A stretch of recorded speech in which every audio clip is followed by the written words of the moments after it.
নেতৃত্ব বা অন্যান্য সংগঠন যারা গেছেন, আপনারা তাদের কথা রাখেননি। কোথায় 12 ঘন্টা, কোথায় 24 ঘন্টা, কোথায় এলাকায় আছে, এই খুনি এখানে আছে, সেখানে আছে, যেটা বিদ্যুৎ বাবু বলছিলেন। মাস্টারকে আমাকে বললেন যে মেদিনীপুরে আছে, আপনি যদি ট্রান্স করে মেদিনীপুর বা দেবরাতে থাকে, তাহলে আপনারা আমাকে এত সময় লাগে। আপনাদের সাথে আমার তর্ক হয়েছে। আমি বলেছিলাম পাকিস্তান গেলেও সেখানে মেদিনীপুরে আপনারা আসামিকে ধরে নিয়ে আসছেন, আর মেদিনীপুর থেকে আনতে এত সময় লেগে গেল। আপনারা সিট তৈরি গঠন করেছেন, এটা আমরা জানি। আপনারা দিয়ে এসপি দিয়ে আপনারা নেতৃত্বে একটা ভালোভাবে একটা সিট তৈরি করেছেন। এই সিট আনতে অত নেই, এত এলিশ করতে এত সময় লেগে গেল। আমি আপনাদের কথা দিয়েছিলাম যে 10:30টা টাইম দিয়েছিলাম, আমার এখানে 10টায় হওয়ার কথা। ওই 10:30টার সামনে 10:30টার সময় আপনারা পুলিশে আমাদের এখন শনাক্ত করে সঠিকভাবে আমাদের সামনে নিয়ে আসেন। 1 ঘন্টা 10 মিনিটের মধ্যে চিঠিটা দেওয়ার ক্ষমতা এই চিঠিটাকে আপনারা 10 মিনিটের মধ্যে ফাঁকা করবো। আপনারা সবসময় আমাকে বলেছিলেন আমার যদি বহুমিটা আপনি কথা বলেছিলাম, আমাদের মধ্যে বহুমি ঠিকানা হয়েছিল। আপনারা একটা বিবৃতি দিয়েছেন আর্থিক কোনো হত্যাকাণ্ডের সাথে এটা জড়িত আছে। হ্যাঁ, কোনোদিন আমরা বলিনি, আমরা বিভ্রান্ত ছড়িয়ে বিভিন্ন মিডিয়া এটাকে ছড়িয়ে দিয়েছে, সেগুলো তাদের অ্যারেস্ট করুন। আপনারা গ্রেফতার জারি করেছেন।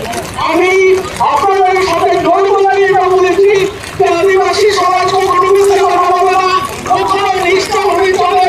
এরা নিজেরা রাস্তায় হাঁটে, কেউ কারোর সাথে অপরের সাথে ঝগড়া করে না, কোন সম্প্রদায়ের সাথে ইচ্ছা করে ঝগড়া করে না, মারামারি করে না, শান্তপ্রিয়, এখনো পর্যন্ত শান্তপ্রিয় আছে।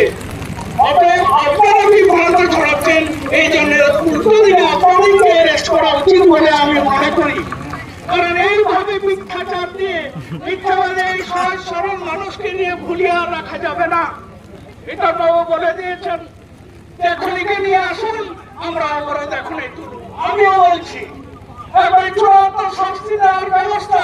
আমি আপনাদের কালকে কথা দিয়েছিলাম ফোনে যে খুনিকে আসামি নিয়ে আসুন, প্রকৃত খুনিকে নিয়ে আসুন। আপনাদের ডকুমেন্টস আমার দেখার দরকার নেই, সেটা আপনাদের প্রশাসনের ব্যাপার। আর চার্জশিট যেটা দেবেন, মৃত্যু দণ্ডটা আমরা চেয়েছি, ফাঁসি চেয়েছি, সেটা যেন আপনার চার্জশিটে উল্লেখ করা থাকে, সেটা আমাদেরকে দেখাবেন, তারপরে যা হবার হবে। অতএব আদিবাসী মানুষ বলে এত শান্ত বলে আপনারা ভাববেন না, আর মিথ্যা প্রতিশ্রুতি দিয়ে এরকম ভাওতাবাজি আমাদের সাথে খেলবেন না।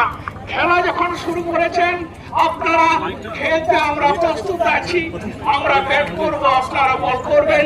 যদি বলদারি যদি না করতে পারি, তাহলে আদিবাসী সমাজের এই যে সংগঠন, এই যে মানুষগুলো চিরকাল বঞ্চিত নিপীড়িত মানুষ আর কিন্তু ভেবে থাকবে না। এই চিরকালের অনির্দিষ্ট কালের জন্য পথ অবরোধ অর্থাৎ জিটি রোড, এর থেকে বৃহত্তর কিছু সারা পশ্চিমবঙ্গ স্তব্ধ করার মতো আমরা অবরোধ বা স্তব্ধ করার জন্য পরিকল্পনা নেব। আপনারা প্রত্যেকেই জানেন, এটা করতে বাধ্য করবেন না। এইটা বলতে আমাদের পশ্চিমবঙ্গ একটা পুলিশ মন্ত্রী হয়ে, একটা নারী হয়ে, নারীদের উপর অত্যাচার হচ্ছে দিকে দিকে, আর কোনো সুরাজ বিচার পাচ্ছি না। আমরা সেটা আমাদের পুলিশ মন্ত্রী পদত্যাগ চাইছি। আপনারা জানেন আমার পকেটে জেনারেলটা রেডি করা আছে, অসুবিধা কিছু নেই। আপনি এসপি ডিএসপি বা ডিএম আপনারা আসুন, আমাদের সাথে বলে কথা বলুন, স্যারেরা লিখিত আকারে একটা দিন, 1 ঘন্টা কি 2 ঘন্টা কি 3 ঘন্টার মধ্যে আমরা অ্যারেস্টমেন্ট নিয়ে আসবো, অবরোধ আমাদের উঠে যাবে, কথা দিচ্ছি। আপনারা বলে এর পরবর্তীকালে এই ঘটনার পরিপ্রেক্ষিতে সারা পশ্চিমবঙ্গ যদি স্তব্ধ করতে না পারি, তাহলে United Forum of All Adivasi organisation ছেড়ে কথা বলবে না। এইটুকু কথা, আপনাদের সহযোগিতা আমরা সবসময় আছি, সহযোগিতা করছি, করে আসবো। পুলিশ প্রশাসন জনগণ পরস্পর মিলে শান্তি শৃঙ্খলা, নারীদের প্রত্যেক নির্যাতন, নারীদের যাতে করে সুশৃঙ্খলভাবে তারা জীবনযাপন করতে পারে। আজকে আমাদের ভয় হয়েছে, আজকে ছেলে মেয়েগুলো লেখাপড়া শিখছে, এখানে সেখানে যখন টিউশনি পড়ছে। আমি কিন্তু একটু মারাত্মক একটু বলে দিই, আমি বলেছিলাম একটা আপনাদের সামনে কথা বলছি, আমাদের একটা ছাত্রী সন্ধ্যাবেলা ধর্ষণ করার চেষ্টা হয়েছিল, টিউশনি পড়তে গেছিল। আমি বলেছি সকালবেলা তার সেই খুনির ডেড বডি চাই। আমি বলেছিলাম আমার ছেলেগুলো কথা রেখেছিল, সকালবেলা হসপিটালে এসে আমরা দেখছি সত্যিকার এই খুনি মারা গেছে। আমি কথা দিয়েছিলাম এদের জেল জরিমানা হবে না। সে এসডিও সাহেবের সাথে কথা বলে আর পরে ওদের 10 দিনের মধ্যে ছেড়ে দেওয়া হয়েছিল। সেই কেসটার সামনাসামনি ফয়সালা আমার মধ্যে হয়েছিল, তারপরে বেখুসুর খালাস, তাদের নামে কিছু হয়নি। আপনারা এই অবস্থা করতে দেবেন না, কারণ হচ্ছে প্রশাসনকে শ্রদ্ধা করি, সম্মান করি, সরকারকে সম্মান করি, কিন্তু কখনো খুনিদের বিরুদ্ধে আমাদের নারী সমাজ বা আমরা এই যুবক ছেলেদের এই যে পাতলা রক্ত যেটা বলছে রণমায়ান, এটা করতে দেবে না, তাহলে অস্ত্র ধরতে বাধ্য হবে।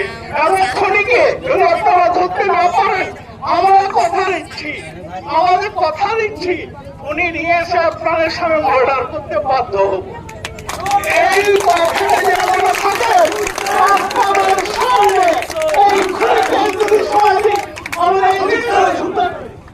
আপনারা জানেন, নিশ্চয়ই জানেন, সিন্ধুকের যে আন্দোলন, সেখানে একটা মুসলিম সম্প্রদায় একটা হিন্দু সম্প্রদায়কে একটা ধর্ষণ করা হয়েছে, তাকে নেওয়া হয়েছিল সিধুয়া হুকুমকে আর কানুয়া বলাতে তার ফাঁসি সাজা হয়েছিল। সেই রকম অবস্থায় আমাদের